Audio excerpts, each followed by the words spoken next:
नमस्कार दोस्तों, आप देख रहे हैं खबरें आज भी। आज हम शिवाजी नगर पुलिस थाने के हस में जो एक झूठी एफआईआर दर्ज हुई थी 3 महीना पहले, उसी को लेकर आज हम उस फिरियाद मतलब वो जो शिकायतकर्ता पीड़ित है उनके साथ में खड़े थे। उन्होंने जो मीडिया को बताया, एक धक्कादायक प्रश्न उठता है शिवाजी नगर पुलिस स्टेशन के अधिकारियों के ऊपर। कहीं ना कहीं शिवाजी नगर पुलिस स्टेशन में बहुत सारी चर्चाएं रहती है कि उनके झूठे एफआईआर दर्ज की जाती है, लेकिन आज हम आपको एक सच्चाई दिखाएंगे क्यों किस तरह से जो पुलिस अधिकारी हैं अपना पैसा लेके और झूठी एफआईआर दर्ज करते हैं। जीता जागता उदाहरण हमारे पीछे खड़े हैं इमरान। तो शिवाजी नगर के जो पीआई हैं प्रमोद पवार जी हैं, कहीं ना कहीं बड़े पैमाने पर इस मामले को जो 307 केस किया गया था उसमें लिप्त बताए जाते हैं। कहीं ना कहीं जो इमरान मंजर ने हमारे मीडिया से बताया, उस मीडिया के हिसाब से वहाँ के जो डीसीपी जोन 6 के राजपूत है, उनके आदेश पर ये मामला दर्ज मतलब झूठा मामला दर्ज किया गया। कहीं ना कहीं शिवाजी नगर पहले से एक पुलिस स्टेशन बदनाम थी और इस मैटर को लेकर और एक बदनाम हो चुकी है। तो कहीं ना कहीं इसमें बड़ा पैमाने पर पुलिस का एक छवि जो खराब होती है, इन्हीं ऑफिसर के कारण खराब होती है, या डीसीपी के आदेश पे ये कार्रवाई क्यों हो गई और इसमें पुलिस कौन होती है कि ये उसका मतलब ये मांडोली कराने वाली या उसका जो केस है वापस लेने की बात कह के खोटा जो झूठा मामला इमरान के ऊपर गुनाह दाखिल किया, उसी को लेकर आए यहाँ पर पत्रकार से उन्होंने बात करके ये पूरा मामला बताया। कहीं ना कहीं पुलिस स्टेशन का जो छवि है, शिवाजी नगर हो गया या मानखुर हो गया, कौन सा भी जोन 6 के पुलिस स्टेशनों की जो छवि आज ये क्रिमिनल छवि होती है, इसी के कारण होती है कि पैसा लेकर खोटा गुना दाखिल किया जाता है और जो क्रिमिनल है, जो वो लोग सुधरना चाहते और इस तरह से उसको वापस से क्रिमिनल बना के उनको वापस से उनकी ज़िंदगी बर्बाद की जाती है। तो एक सोचने वाला सब होता है कि कहीं ना कहीं पुलिस इसमें सबसे बड़ा रोल जो आरोपी बनाने को होता है, ये आज वो सही साबित हो चुकी है।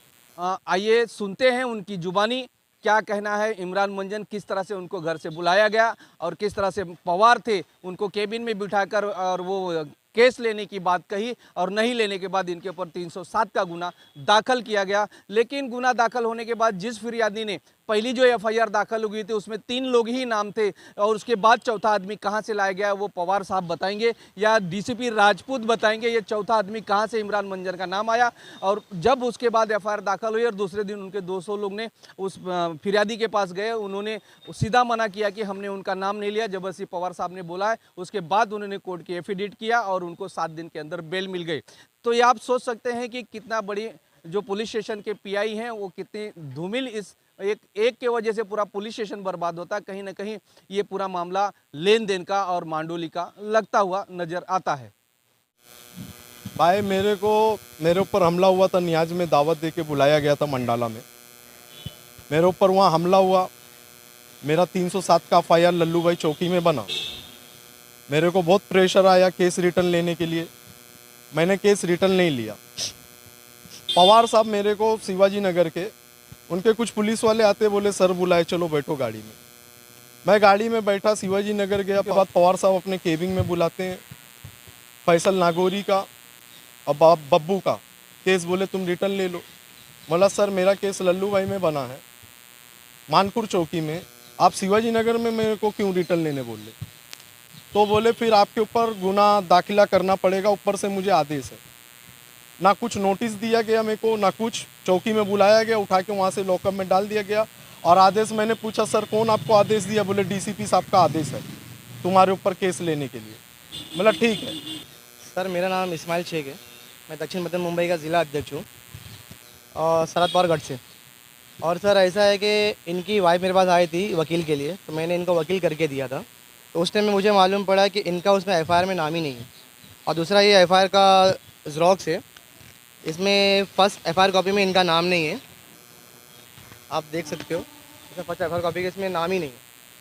और जिसने केस किया हुआ है, जिसने केस किया उसने हमको एफिडेविट भी दिया है। उसने कोर्ट में आके बोला है कि ये नहीं थे, इनका ज़बरदस्ती नाम डाला गया। और चौकी में भी ये बंदा आया था, दोनों जन फरियादी और विटनेस दोनों आए थे। तो अभी सर कहने का मतलब ऐसा है कि हमको सूत्रों से मालूम पड़ा है कि वापस से इनको कोई केस में डालने का इनका चल रहा है। तो अभी मेरा कहने का मतलब ये है कि बाकी और भी सिंसियर ऑफिसर है वहाँ पे चौकी में, उनका नाम क्यों नहीं आता है? सिर्फ ये पवार साहब का ही नाम क्यों आता है? वहाँ सीनियर साहब भी है, उसने उसका नाम नहीं लिया, सिर्फ डीसीपी का नाम, मतलब इसका चल क्या रहा है? कोई कानून व्यवस्था है कि नहीं? अब इनका कहने का मतलब ऐसा है कि इनको फंसाया जाए, अभी वापस चल रहा है। तो मतलब इसका मतलब क्या है कि आपको जो मन में आएगा वो करोगे। आपको पैसा मिल रहा है या तो फिर आप अपना दुश्मनी निकाल रहे हो। पर्सनल इनका तो कुछ भी नहीं है ना। अभी ये आरपीआई के नेता है, अभी हम लोग सब अभी एक दूसरे से मिलके चलते हैं। अभी आप लोग क्या कर रहे हो, इनको ज़बरदस्ती फंसा के क्रिमिनल खुद बना रहे हो ना लोगों में। मतलब आप बचा नहीं रहे हो, उसमें क्रिमिनल खुद क्रिएट कर रहे हो कि आप क्रिमिनल बनो। और ये भी हमको सुनने सूत्र से आया है कि जितने नशाखोर होते हैं उनसे इनका कुछ चलता है साथ गांठ, और कोई कंप्लेंट करता है तो उनके ऊपर ये एफआईआर लेते 2 हफ्ते के बाद, ठंडा होने के बाद। मतलब ऐसा है कि जो मन में आएगा वो करोगे। कोई कानून व्यवस्था है ही नहीं। मतलब डीसीपी आपसे मिला होगा, डीसीपी आपसे, और डीसीपी अगर किसको अगर फ़ोन करेगा या आदेश देगा तो वो सीनियर को देगा। आप तो एक पीआई हो या एपीआई हो ना, तो आपको आदेश जारी कोई थोड़ी ना देगा। मतलब आप जबरदस्ती उनका नाम बदनाम कर रहे हो डीसीपी का। सिंपल सी बात है ये चीज़।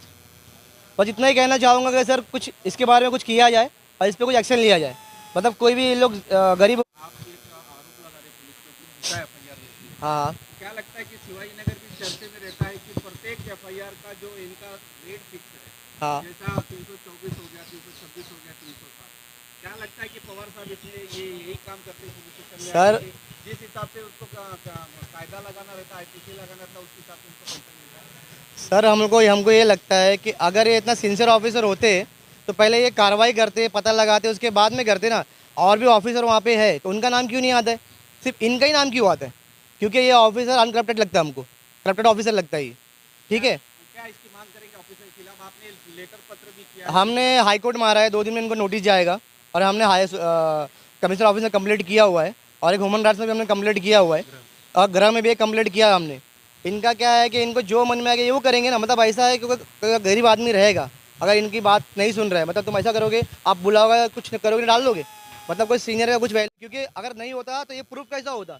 क्योंकि ये आदमी खुद गया था चौकी में, तो भी इन्होंने इसके ऊपर एफआईआर लिया है। ऐसा थोड़ी ना चलता है, ये कानून कुछ है ही नहीं क्या? मतलब आप ऑफिसर हो तो आप कुछ भी करोगे। सही बात है ना। और सुनने में हमको ये भी आया सूत्रों के हवाले से, जो नशे का धंधा कारोबार चलता है वहाँ पे, इनका कुछ उनका साथ गांठ चल रहा है और कुछ इनको मिल रहा है, सुनने में आया है। तो मतलब ऐसा ये सच होगा? मतलब जितना भी हाई प्रोफाइल केस है इनको क्यों मिलता है? और उस टाइम पे जब कुछ भी घटना घटता है तो उस टाइम पे ये ड्यूटी पे रहते, बाकी और ऑफिसर ड्यूटी पे क्यों नहीं रहते?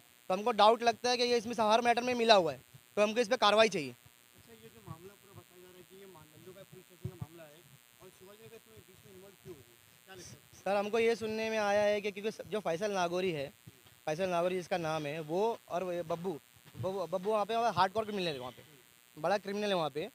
बब्बू नाम का जो आदमी, उसको पुलिस वाले पकड़ नहीं पा रहे। और ये जो किसने कंप्लेंट किया हुआ है, आप उसको अरेस्ट करें। मतलब इनका भी कुछ मिला हुआ है, ये भी मिले हुए हैं ना, कि इनका कुछ। हमको ये सुनना है कि उसका गुटखा का बहुत बड़ा व्यापार है, उसका गोडाउन वहाँ पे रहता है और सबका व्यापार यही चलाता है। जब उसको आप लोग कार्रवाई नहीं कर रहे हो, हमको ये भी सुनने में डीसीपी उनका दोस्त है, तो हमने बोला कि डीसीपी उनका दोस्त है, तो लोग तो बोल रहे हैं ना डीसीपी उनका दोस्त है, तो हमने माना क्या? हमको डीसीपी से लेना देना नहीं है हमारा। हमको यही है कि उस पर कार्रवाई किया जा सकते सख्त, क्योंकि ये जो केस किया गया है वो मानसूर चौकी का डिपार्टमेंट में पड़ता है। और ये जो इनको बुलाया गया है शिवाजी नगर, मतलब ये बब्बू बब्बू का जो भाई है, बाबू नामक आदमी, ये और पवार साहब, ये रोज़ मीटिंग करते हैं। मतलब उनका उनका 2-3 मोबाइल वो चेक किया जाए तो मालूम पड़ जाएगा दूध को तो पानी का पानी, क्या सच है क्या झूठ है। और जो चौकी का कैमरा आप उनको चेक करो। हम यही मांग करना चाहेंगे कि वो जो बब्बू नामक भाई, जो उसका भाई है बाबू, उस पर कार्रवाई कीजिए। और ये जो पवार साहब है उनके ऊपर, क्योंकि ये पवार साहब हर टाइम इनको क्यों बुलाते, और हम इन पे और हमारे दोस्तों पे कार्रवाई करने के लिए झूठा केस डालना। हमको सूत्रों से मालूम पड़ा है कि ये और एक एफआईआर के चक्कर में 307 का, अगर हमको नहीं मालूम पड़ता तो हम पे डाल देते केस। हमको इतना ही चाहिए कि इस पर सख्त से सख्त हम लोग को कार्रवाई चाहिए इनके ऊपर, पवार साहब के ऊपर। आप पूछो फिर कभी। सर ये बताइए बब्बू कौन है और क्या है उसका भविष्य है इस केस के सर दौरान के क्या रोल है? सर ऐसा है कि बब्बू नशे का कारोबार करता है। और जब इन्होंने उसकी आवाज़ उठाया तो इन पे हमला किया गया था। और क्योंकि इनका चौकी में अच्छा साथ गांठ है, तो कैसा अगर इनको कुछ होगा तो इनका भी कुछ ना कुछ बंद होता होगा ना। जब भी तो इन लोग उस पर एफआईआर उसको छोड़ के बाकी सबको अरेस्ट किया। उसमें एक राशिद जग्गा अरेस्ट नहीं हुआ है, और दूसरा ये बब्बू, जिसका आफ्ताब खान नाम है ना, वो अरेस्ट नहीं हुआ है। अब वो सुनने में आया है कि शिवाजी के हद में घूमता है तो भी वो अरेस्ट नहीं हो रहा है। बाकी आप कोई गरीब अगर रहेगा तो आप उसको ढूंढ के निकालते हो, उसको क्यों नहीं निकाल रहे हो ढूंढ के? हमारा यही कहना है कि जब हार्डकोर क्रिमिनल एक घूम रहा है, आप उसको नहीं पकड़ रहे हो, जाके जो अपना फैमिली से हमारा, आप उसको फंसा रहे हो। मतलब पुलिस के मन में जो आएगा पुलिस वो करती है इनके दोस्ती यारी में। मतलब आप किसको ही फंसा सकते हो, एक पत्रकार को क्यों फंसा सकते हो आप लोग? कहीं ना कहीं क्या police station Babbu police station चलाता है क्या शिवाजी नगर? हाँ सर चलाता होगा, क्योंकि उसका भाई हर टाइम चौकी में जाता, बड़ा वाला, जब इनका नशे का कारोबार चलता है तो बिना साथ गार्ड के तो पुलिस के कोई कर नहीं सकता खुल्लम खुल्ला। तो हमको ये लगता है, हमको सूत्रों से इतना ही मालूम पड़ा है कि इनका कुछ चौकी में चलता है नशे का कारोबार का, पुलिस इसमें कहीं ना कहीं मिली होगी। ये तो इतना कोई भी क्रिमिनल इतना अति नहीं करता है और इतना कोई भी किसी को परेशान नहीं करता। पुलिस अगर नहीं मिली होगी तो इनमें दम थोड़ी ना है कि कुछ कर ले। और सिर्फ पवार का ही नाम क्यों आता है, बाकी ऑफिसर है और भी ऑफिसर है, API है, PI है, सीनियर साहब है, उनका नाम क्यों नहीं आ रहा? क्योंकि वो भी तो सिंसियर अपना काम कर रहे हैं ना। इसका ही नाम क्यों आता है? क्योंकि ये ऑफिसर बराबर हमको नहीं लगता है, ये करप्टेड ऑफिसर लगता है हमको। हमको ये पक्का मालूम पड़ा है कि नशे या कुछ में कुछ इसका कट चलता है, हमको ये सूत्रों से मालूम पड़ा है। बाकी सर हम यही चाहेंगे कि आपके न्यूज़ के माध्यम से इस पर कुछ कार्रवाई हो, बस इसका इतना कहना चाहूँगा। आपका धन्यवाद।